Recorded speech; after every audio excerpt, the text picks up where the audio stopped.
इंशाल्लाह हमें पूरी उम्मीद है, सरकार की मंशा साफ है और सरकारें हमेशा देखिए कौम की अपने आवाम की फलाह बहबूदी के लिए काम करते हैं। कानून आते हैं तो पब्लिक के इंटरेस्ट में आते हैं कि वक्फ एक्ट में अमेंडमेंट होना ज़रूरी है।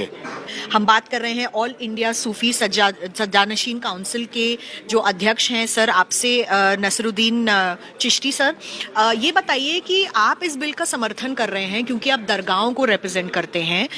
इसमें दरगाहों का फायदा दिख रहा है, लेकिन बाकी जो इस्लामिक ऑर्गेनाइजेशंस हैं, अगर मिली ऑर्गेनाइजेशंस की बात करें, all India Muslim personal law board की बात करें, वो इस बिल की मुखालफत कर रहे हैं। देखिए, बिना बिल देखे मुखालिफत करना तो बेईमानी है।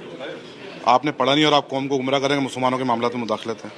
बिल्कुल ऑल इंडिया सूफी सज्जानशीन काउंसिल जो दरगाहों को रिप्रेजेंट करती है वो इस बिल का वेलकम करती है। हमारी एक मोस्ट अवेटेड डिमांड थी, हमने पहले भी कई मेमोरेंडम दिए और हमने नहीं, कई ऑर्गेनाइजेशन ऐसी, मैं उनके नाम बता दूंगा आपको अगर जरूरत पड़ी तो, उन्होंने मेमोरेंडम दिए कि वक्फ एक्ट में अमेंडमेंट होना ज़रूरी है। और दरगाहें सबसे बड़ी स्टेक होल्डर हैं।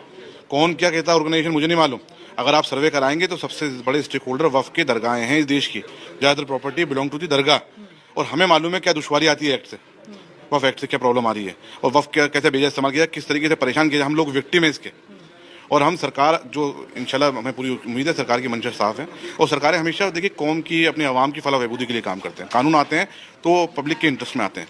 सर, कितनी दरगाहें ऐसी हैं जो इस वक्फ बोर्ड एक्ट के अंदर आनी चाहिए थी, जो अभी तक नहीं आई है? देश की सारी दरगाहें, अगर कहीं डेडिकेशन किया हुआ है कि भाई किसी वहाँ के जो फाउंडर हैं शाइन के दरगाह के, और उन्होंने अगर वक्फ में नोटिफाइड करा दी प्रॉपर्टी, तो वो दरगाह से बिलोंग करती, वक्फ से बिलोंग करती है तमाम दरगाहें। और